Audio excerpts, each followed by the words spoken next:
गौशाला किसकी है? किसकी गौशाला? आपकी है क्या? नहीं, आपकी होगी। किसकी है गौशाला? गौ मैया की है या मेरी है? तुम तो नहीं लाए गौशाला को? इस गौशाला का मालिक क्या मैं हूं? नहीं हूं ना। कौन है? परमात्मा श्री कृष्ण। कौन है? गौशाला का मालिक कौन है? परमात्मा श्री कृष्ण। गौ माता को हमारी तुम्हारी आवश्यकता है। परमात्मा श्री कृष्ण इस गौ माता की रक्षा के लिए नंगा पैर दौड़ा है। पैरों से अपनी सोने की दिव्य पादुका को दूर फेंक देता है, अपने सिंहासन से उतर जाता है। इस गौ माता की रक्षा करने के लिए आभूषणों को छोड़ देता है, सुंदर रेशमी वस्त्रों को त्याग देता है। धूप में, बरसात में, ठंड में हाथ में लाठी लेकर के गाय के पीछे पीछे चल करके गाय को चराता है। किसकी रक्षा के लिए? गौ माता की रक्षा के लिए। ये गाय कोई पशु नहीं है। गावो विश्वस्य मातरः, गावो विश्वस्य मातरः। इस सृष्टि की माँ है। क्या है? माँ है। हमारा तुम्हारा दुर्भाग्य, कैसा दुर्भाग्य, अपनी माँ को भूल गए हो। तुम्हें नहीं पता तुम्हारी माँ से तुम्हारा क्या नाता है। तुम किस माँ के बच्चे हो? घर गृहस्थी के काम कामों में इतने उलझ गए साहब, इतने उलझ गए अपनी मैया को भूल गए। अपने मैदान को कोई भूलता है क्या? माता पिता को कोई छोड़ता है क्या?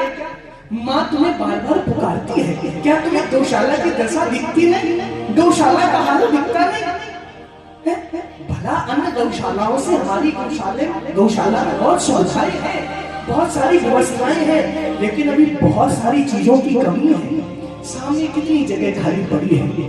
कोई बढ़िया सा शेड पड़ जाए गायों के लिए, सुंदर से भूसे आदि की व्यवस्था वहां हो जाए, सुंदर सा पार्क वगैरह बन जाए, वगैरह लग जाए, पौधे लग जाए, इधर एक दो कक्ष और बन जाए, कोई अतिथि आ जाए, यात्री आ जाए उसको रुकने के लिए। इन सब चीजों की कमी है, कौन देखेगा? बता, आप नहीं देखोगे, आप नहीं देखोगे, आप नहीं देखोगे, हम नहीं देखेंगे तो कौन देखेगा साहब? आप कहते हो प्रधान जी की है, हम कहते प्रधान जी की है, फलाना कहता प्रधान। कौन है प्रधान? कोई नहीं प्रधान। तुम नहीं समझते हो? प्रधान जो शब्द है ना, वो जिम्मेदारियों से भरा है। धन्य है ऐसा व्यक्ति, धन्य है वो ऐसा व्यक्ति। सब फेल होने के बाद भी इतनी मेहनत, अपने गौ माता के लिए इतना समर्पित है भैया। अगर आपकी कोई आपस में पर्सनल कोई दुश्मनी, पर्सनल कोई मन मुटाव है, उसको भूल जाओ साहब। आपको ऐसे महापुरुष का सहयोग करना चाहिए। मुंह बोल से नहीं करना। मेरी व्यासपीठ कभी झूठ नहीं बोलती। मैं अपनी व्यासपीठ से चिकनी चुपड़ी बातें नहीं करता। भला आपकी नजर में कैसे भी सही, आपके साथ अच्छे बुरे भले ही जीवन में उन्होंने कर्म किए, वो आप जानो। अभी जो वर्तमान में वो काम कर रहे हैं, बहुत अच्छा कर रहे हैं। आपको उनके साथ में खड़े होकर के गौशाला का पूरा ध्यान रखना चाहिए। जब मुझे पता लगा ना, हमारे फौजी साहब ने अभी ये पीछे कक्ष बनवाया, बड़ी खुशी हुई। और पता लगा एक कक्ष और बनवा रहे हैं।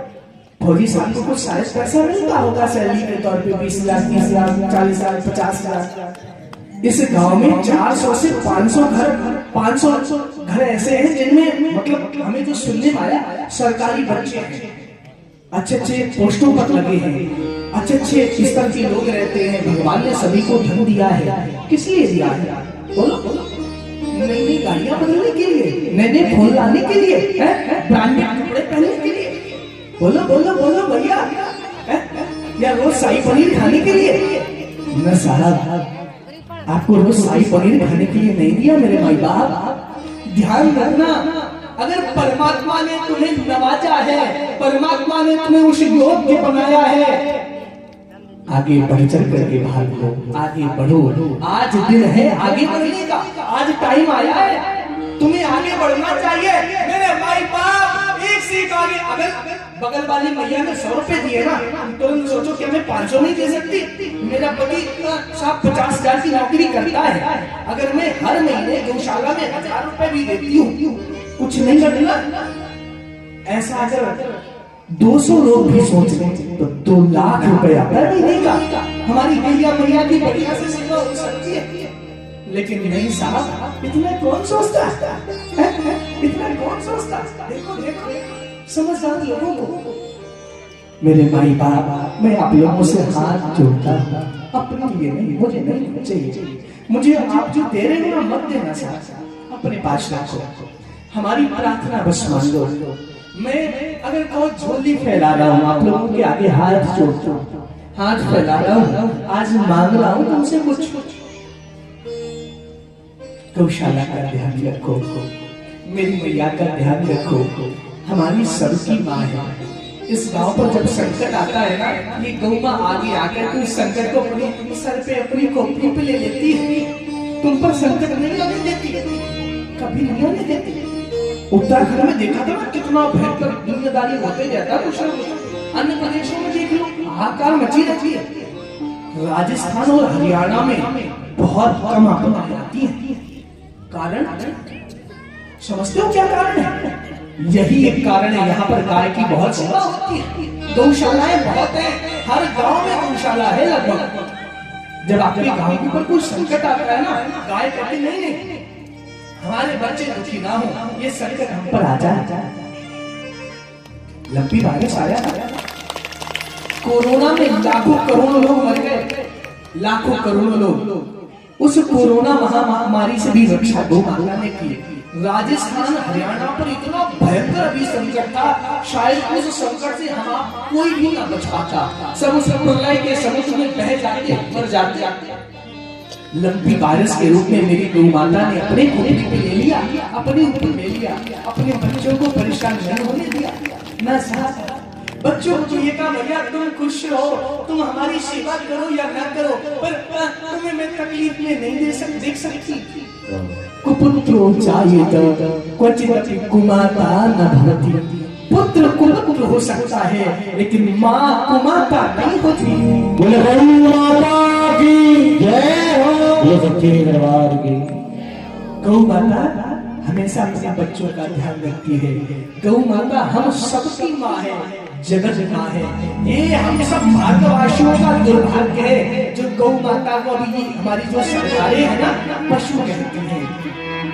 अभी गौ माता को माता का दर्जा नहीं दिया। हमारा वेद कहता है गावो विश्वस्य मातरः, वेद हमारी गाय को पशु नहीं कहता ना, गावो विश्वस्य मातरः, गाय जगत की माँ है। सात ताली बजाने से काम नहीं चलेगा। विचार करो, जिस दिन मैं यहाँ पर आया था, मैंने पंडित जी के माध्यम से, प्रधान जी से कहाया, कमेटी टीम से कहाया, आप सभी से कहाया। मैंने कहा साहब अगर यही व्यवस्था हो जाती रहने की ज्यादा अच्छी रहती बात रहती है। मुझे बनावाली मुकाम गौशाला में, वहां से जाना पड़ता है और 10-15 मिनट समय खराब होता है, भजन में भी थोड़ा सा निकाह अगर यहाँ हो जाती तो ज्यादा अच्छा रहता। प्रधान जी ने कहा महाराज जी हमारे पास रुकवाने की व्यवस्था नहीं है, यहाँ मेरे पास पास जगह नहीं है। उनको हाथ नहीं जोड़ने पड़ते, मना नहीं करना पड़ता साहब। अगर आप लोग आगे बढ़ चढ़ के भाग लेते, फौजी साहब अगर एक कमरा बनवा सकते हैं, एक बनवाने का संकल्प और ले सकते हैं, आप लोग फौजी साहब से कमजोर पड़ रहे हो, आप लोग नहीं आगे बढ़ सकते, आप लोग नहीं सहयोग कर सकते हो। परमात्मा ने क्या तुम्हें इतना भी नहीं नवाजा? धन तो साहब बोरों में भरा पड़ा है, हाँ कमरे भरे पड़े, लॉकर बैंक के भरे पड़े, और यहाँ पर ना साहब ये खाली पड़ा है, इसमें जगह पैदा करो। संकल्प लो आज से, मैं अपने गौ माता के लिए इतना दान दे रहा हूँ। आज से नियम बना दो, ज्यादा नहीं सही। अगर मैं 10,000 रुपए महीने कमाता हूँ, 500 तो निकाल के दे सकता हूँ ना, दे सकता हूँ, नहीं दे सकता हूँ? कौन कौन देगा? हाथ उठा। आज मैं आप लोगों से मांग रहा हूँ, अपनी झोली फैला रहा हूँ गौ माता के लिए। मुझे कुछ नहीं चाहिए।